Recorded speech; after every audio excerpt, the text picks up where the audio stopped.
Čaute lidi, dneska jsme si urobili s kamarádem Josefem a jak se voláš?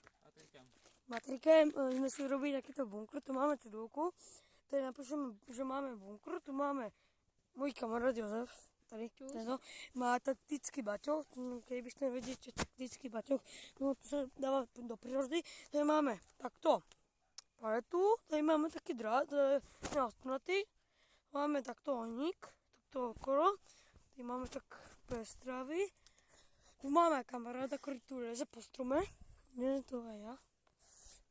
Jednu ruku to nedám. Josef, no? Počkej, podrž ma na mňa.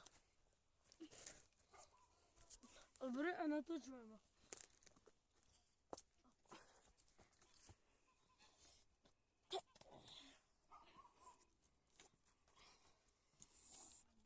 Dobre. Tady si takto sedneme. A či? No tak tady jsme takto. Tady sedíme na stromě. No, ne je to ani taková výška, ale kamarád už je nějaké výšky. Tak čaute.